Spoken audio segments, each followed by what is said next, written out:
change, been through a lot of pain. Some things are not the same as they were a year ago, but all will be okay. I move on each and every day. The past is where it stays, way back a year ago. I've changed for the better this time. I thought I would never be fine.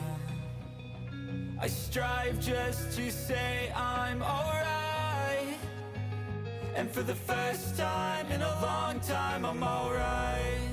I've seen a lot of change, been through a lot of pain. Some things are not the same as they were a year ago, but all will be okay. I move on each and every day. The past is where it stays, way back a year ago. I ain't going back, I'm not falling. I'll push all my chips and call all in. I'll bet on myself, you keep stalling. I hear destiny and it's calling. I'll keep my head up high through the downs and lows, and we're all going in life. Still nobody knows, but I'ma choose what's right and take what comes and goes. And ain't no one in life holding me back no more. I've seen a lot of change, been through a lot of pain. Some things are not the same as they were a year ago, but all will be okay. I move on each and every day. The past is where it stays, way back a year ago.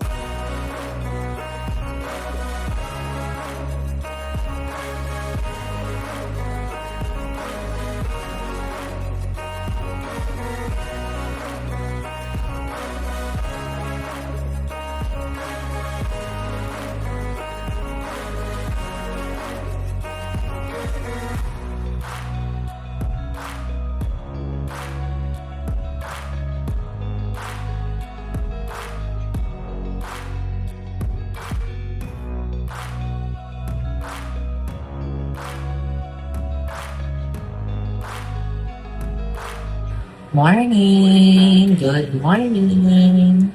Today is February 12. Saturday pala ang Valentine's Day. Saan ko kaya i-date ang sarili ko? Meron akong hot water dito guys, and then magtimpla tayo ng kape. And gamit ako ng Coco Natura. So far, okay naman siya. Okay naman siyang alternative sa sugar. Diba? Dati isang kutsarang sugar ang kape ko, ngayon ito na. Pero para sa akin, mas okay yung monk fruit sugar.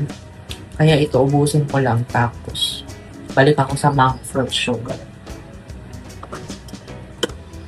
Inuubos ko pa din yung coffee na natimpla ko ng bongga-bongga. Nabuhos. Nabuhos lahat sa baso. Ngayon, nilagyan ko ng hot water para matimpla na siya. Kaya ilalagay ko na lang siya sa coffee. Wala pang coffee yan pero brown na. Mag-creamer ako ng Bear Brand. Tapos nakapagtupi na pala ako ng mga pabrikama at saka punda na nilabahan ko kagabi. Paglinis na ako dito and nalabahan ko yung basahan sa labas. Yung electric fan, marumi, gusto kong linisan. Pero every Sunday kasi ako naglilinis.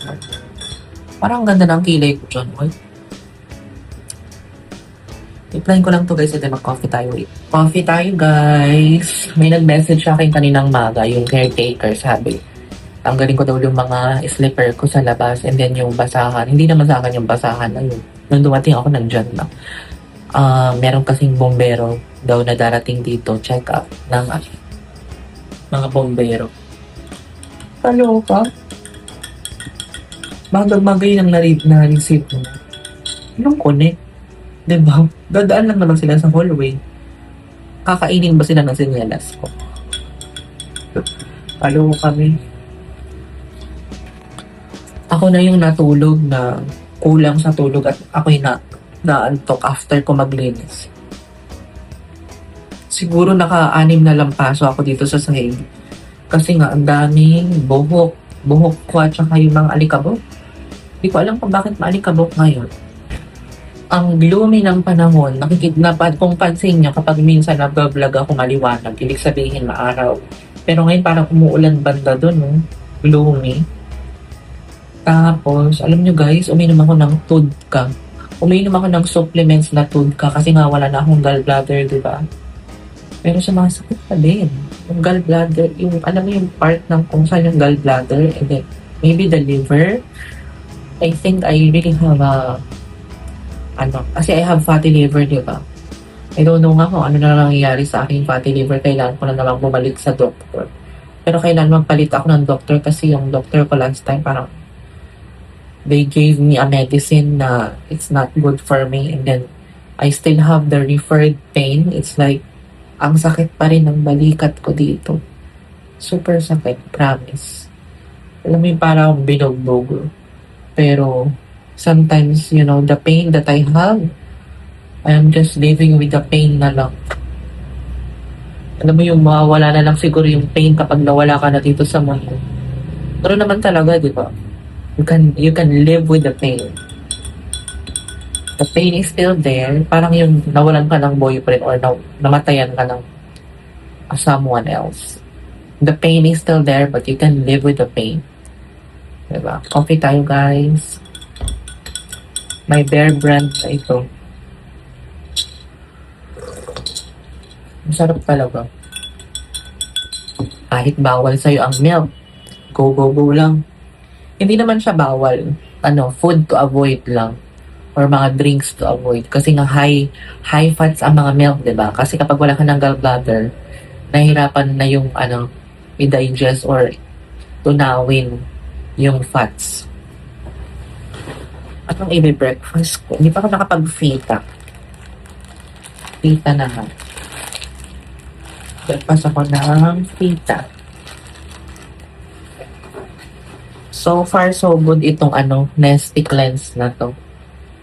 Maganda yung digestion. Well, wala naman akong problema, pero mas maganda yung bowel ko. Dire-diretso. Kaya kayo guys, bago kayo magpatanggal ng gallbladder, kailangan fully kayo aware sa mga pwede nyong maranasan. Kaya sabi sa akin ng doktor, you can live without gallbladder, you will be okay, you can eat whatever you want if you don't have gallbladder. Pero they didn't even discuss that, this is the pros and cons after gallbladder operation. Pag wala ka ng gallbladder, like this, like that. Kasi kaya ang ginagawa ko, nagsa-search na lang ako sa ChatGPT. I ask ChatGPT or I ask Google. Magpapa-CO2 laser sana ako. Pero, buti na lang nag-message ako. Pwede ba kapag may isang active pimples or maliit na pimples? Hindi pala pwede. Diba? Dapat itong mga clinic na to, nilalagay nila doon na bawal ang ganito, diba? Para hindi mo na kailangan mag-message or hindi mo na kailangan. Paano kung pumunta ako doon without any knowledge? Diba? Dapat include nila yung sa advertisement nila. What if pumunta yung client? Diba na hindi nagtanong? Ako pa naman matanong ako pagdating sa mga ganyan. Tapos nagpa-schedule na ako sa Dermastrata for my second appointment sa hair diode removal sa aking underarm. So bukas yun, 2 p.m. ang schedule ko. Breakfast lang tayo guys. And manood ako ng Netflix, yung Typhoon Family. I've seen a lot of change, been through a lot of pain. Some things are not the same as they were a year ago, but all will be okay. I move on each and every day. The past is where it stays, way back a year ago. I've changed for the better this time. I thought I would never be fine. I strive just to say I'm alright. And for the first time in a long time, I'm alright. I've seen a lot of change, been through a lot of pain. Some things are not the same as they were a year ago, but all will be okay. I move on each and every day. The past is where it stays, way back a year ago. Guys, katatapos ko lang mag-workout. Ganoon na ang workout ko, guys. Ano? Exercise ganyan, talon-talon. Ayoko ng heavy yung nagpo-push up. Hindi ko kaya yun. Sumasakit pa actually yung chan ko, di ba yung opera ko. Hindi pa sa akin yung pwede. Siguro in the future. Pero yung mga stretch, okay pa naman yun sa akin. Yung mga lundag na ganyan. Mga ganyan. Basta kung ano na, basta yung galaw-galaw ka lang, di ba? Galaw-galaw nga, di ba? Sabi, para hindi ma-stroke. At least pinagpawisan ako. Yan yung hair ko. Sabi nila shiny pero oily yan. Ang kati ng ulo ko kasi may tumutubong buhok. Siguro yung mga nabubunot. So far, wala pa naman akong panot. Dito yung buhok ko, hindi yan panot ha. May buhok pa naman yun. Ganyan talaga yan. Kaya minsan ginaganyan ko yung hair. Mamaya maligo na ako. And then, ang kinain ko pa lang is yung biscuit at saka yung coffee. Hindi naman ako gutom. Pero mamaya siguro bili na ako ng ang palaya or mga gulay din sa Taripapa. Kung ano pa yung pwede kong kainin later. Diet tayo. Mukhang tumataba na naman me. Pinapanood ko yung episode 5 ng Typhoon Family and then vlog ni Simperis. Tapos ligo na ako maya-maya. Tapos pag-isipan ko kung lalabahan ko yung yung mga kumot ko. Kasi may dalawa akong kumot dyan eh. Para kapag Saturday, makapagpalit ako ng kobre kama. Para Sunday, malinis. Malinis ang ating bed. Diba? Malinis ang ating higaan. Tapos mabigat kasi yung kumot. Wala pa naman akong dryer. Pero alam mo na, piga. Guys, nakaligo na ako. Ang sakit ng ipin ko. Ubusin natin tong The Original Sunscreen. Kasi nga, hindi pa ako naka-order nito. Lagi kong nakakalimutan. Sabi ko, mag-order na ako, diba? Kung napapanood niyo yung mga vlog, lagi kong sinasabi, busin ko na to, mag-order na ako. Hindi pa ako naka-order. Mag-order ako nito, promise. Kasi more on sunscreen lang ako, guys. Alam niyo naman. Dati, mahilig ako sa mga pressed powder. May pressed powder naman ako dyan yung sa Avon. Meron din akong foundation dyan, yung Clinique. Pero, hindi ko naman ginagamit. Gusto ko sunscreen na lang kasi hindi ko makapit sa damit. Tsaka kapag nagpahid ako ng panyo, walang sumasama. Ayan o, ang dami pa niya. Pwede pa to ng 1 week. Ayan o, meron pa dito. Siyempre, hindi tayo mag-aksaya. Tatabi natin yan. Diba? Nababad ko na yung 2 blanket na lalabahan ko tonight. Diba? At least may nagawa tayo today. Gusto kong mag-tinola, gusto kong mag-adobong manok, sa katamaran ko. Tamad na ako ngayong 2026. Dati ang sipag-sipag ko magluto. Ito yung pressed powder. Simply Pretty from Avon. Kung gusto yung kulay, hindi gigil ako. Patuloyin ko lang tong buhok ko, guys. Guys, nagsasaing pala ako. Hindi pa kasi ako kumain, diba? Sabi ko kanina, gusto ko magluto ng ulam. Hindi pa ako kumain, guys. Ang last na kain ko is yung biscuit lang kanina. Yung fita, tapos yung coffee na may gatas. Hindi pa naman ako ganun kagutom, pero nararamdaman ko kasi para akong nahihilo. Pero hindi na, nakaligo naman ako. Sanay naman ako sa gutom, guys. No? Sanay naman ako sa hirap, kaya you can never beat me, guys. Kasi sanay ako sa lahat. I always pray lang na okay ako. Diba? Kasi may mga iba, kapag hindi sila kumain, nagko-collapse, guys. Hinihimatay. Hindi ako pwede himatayin. Ako lang mag-isa. Hindi ako pwede magkasakit. Kaya as much as possible, kailangan ko maging matatag. Nag-accessories lang ako nito mga to. Pumunta ko ng Jollibee kagabi. Di pa pagkatapos ko maglaba, wala akong suot na mga accessories. Kaya parang nausog ako kagabi na hindi ko maintindihan. Naniniwala ako sa mga ganun eh. Kasi kapag nakaamoy ako, hindi naman yung binati ako. Alam mo yung nakaamoy ako ng potok. Tapos bigla na lang ako nahihilo. Parang ako naamlingan. Parang ako nabati. Something like that. Naniniwala ako sa mga ganun kasi nararamdaman ko. Yung iba kasi hindi naniniwala, di ba? Iba't iba tayo ng paniniwala. So, respect my belief and I will respect yours, di ba? Ganun lang yun. Kung ano yung ginagawa nyo sa akin, gagawin ko din sa inyo. Yung iba, naniniwala sa mga pamahiin. Ako may mga pamahiin na pinaniniwalaan ako, pero sometimes hindi tayo pareho ng pinaniniwalaan, salungat ang tawag doon. Naghikaw lang ako ng isa, guys. Kahit nandito tayo sa bahay, nag-accessories ako kasi baka anytime lumabas ako para bumili ng itlog, bumili ng ulam, diba? Guys, sarado pa ang talipapa. So, paano ako magluluto niyan? San Marino na lang tayo. San Marino and then bagong saing na rice. Kaloka. Gusto ko pa naman mag-ampalaya. Ampalaya na may chicken. Wala naman tayong choice, guys. Alam na, ayoko bumili sa karinderya. Kain.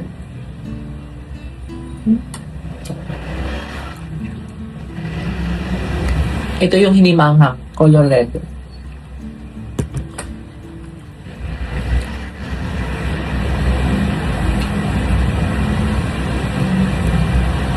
Ang sarap ng kanin kapag mainit, no? Pero sabi nila ang masarap daw na kanin, yung bumababa na yung sugar niya kapag nilagay mo siya sa ref. Tapos iinit mo na lang. Ayan.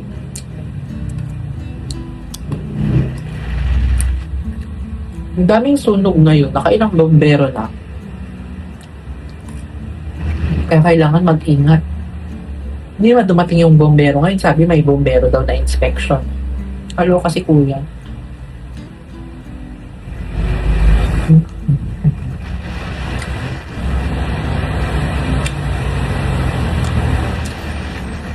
Kapag wala ka ng choice sa pagkain, kung may dilata ka, magdilata ka na lang.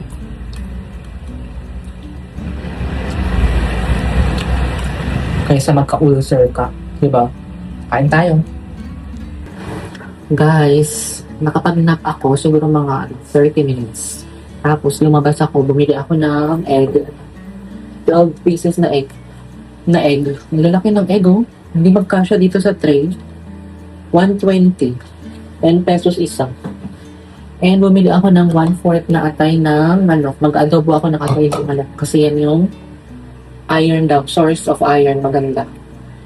Maglagay ako ng isang sibuyas. Maliit lang. Tapos bawang. May paminta pa naman ako dyan. Gusto ko sana maglaga ng itlog. Tapos lagyan yan. Pero okay na yun sa akin. And ganito kadaming bawang, and then isang sibuyas na ganun. Ang lalaki kasi ng sibuyas na nabili ko, oy. Hiwain ko lang ito, guys, and then lutuin ko, and then mamaya, ipatik ako sa inyo kapag luto. Hindi ko na i-vlog, kasi naguhugas-hugas ako, baka matalin sa kanyang aking phone. Guys, chicken liver is cooking. Diba? Dinisa ko yan sa, sa olive oil, sibuyas bawang na madami. Tapos, nilagyan ko ng salt and pepper, bay leaf, konting coconut sugar, soy sauce, and vinegar. Diba? Looks so yummy. 5 minutes pa luto na yan. Maglaba muna ako ng mga kumot bago ako kumain. Let's go! Guys, luto na ang atay ng manok. Kain na tayo ng dinner. Tapos na din ako naglaban ng kumot at saka kumot lang pala. Kain na tayo. Kain! Pagod the Philippines, ang bigat kaya ng kumot, guys. Yung color pink ko na kumot, magaan lang siya kapag tuyo. Pero kapag nilalabahan ko siya, oh my God, ang bigat, guys. Parang kinukuha niyo lahat ng tubig. And, ayan. Konti lang yung sauce ko kasi hindi ako mag-sauce sa mga adobo. Alam niyo naman, na-avoid ko din ng toyo. Pero ito, sakto lang yung toyo na nilagay ko. Ay, looks so yummy! Kain!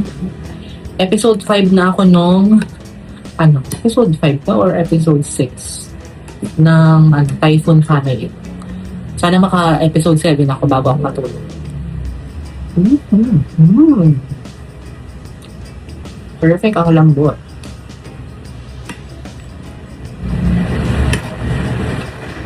Buti meron silang atay lang.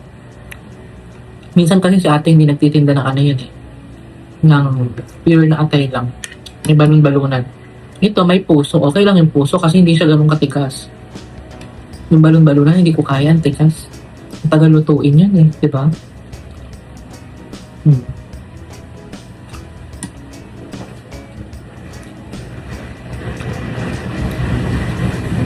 Mga unta, mga damo. Mamaya, ililipat ko yung mga nilabahan ko dito para matuyo. Bukas. Tapos bukas, maglaba ako ng mga puti siguro. Pag kinaya ko. In God's grace. Perfect ang luto sa atay. 10 minutes lang. 10 to 15 minutes. Kasi kapag na-overcook, tumitiglas diba? Kain. Guys, nakapaghilamos na ako. Ang sarap ng dinner ko. Atay ng manok. Very healthy. At least hindi ako bumili. 1/4 lang kasi yung binili kong atay ng manok. So, 68 pesos lang. Divine. Pero yun nga lang, nagluto ako sa kuryente. For sure, magkano kaya ang kuryente mo?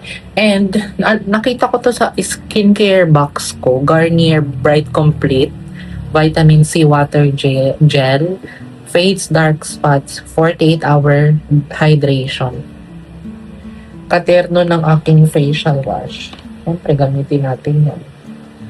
Parang pwede pa to for 3 days. Gamitin ko nga. 1 week naman na akong hindi skincare. So, basically, pwede na ako ngayon. Pero i-try ko ito for 3 days. Parang madami pa nga, oh. Water gel. Malay mo lighten yung natin, mga dark spots. Sa weather kasi, kaya yung mukha ko, ang daming whiteheads or bumps. Alam mo yung parang skin. Chicken skin. Na napunta sa mukha. Sorry. Tapos yung balahibo ko na naman sa legs. Ayaw ko na nagbubunot kasi ang kati-kati. Ngayon, ang ginawa ko, kinakat ko lang siya in the middle. And mag-lip balm lang tayo. Nakapag-edit ako ng vlog, mapapanood nyo for February 23. Everyday vlog for February, pero for March, siguro, every week lang. Depende. Kapag sinipag ako, guys.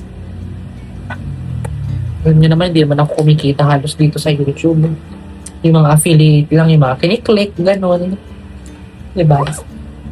Sana in the future, maging katulad ako ni in the Simple Race, diba, yung mga kumikita. Pero para sa akin, never mind. Okay naman ako. I'm so okay. My life is so okay. I'm so blessed. And thank you, Lord. Yun lang ating vlog, guys. Thank you guys for watching. Please like, share, and subscribe to my YouTube channel. And turn on the notification bell para updated kayo sa bagong vlog na i-upload ko. Ayan yung mga nilabahan ko, guys. So, diba? Perfect. I'm so happy. Bye. Good night. God bless us all. Keep safe. Ingat.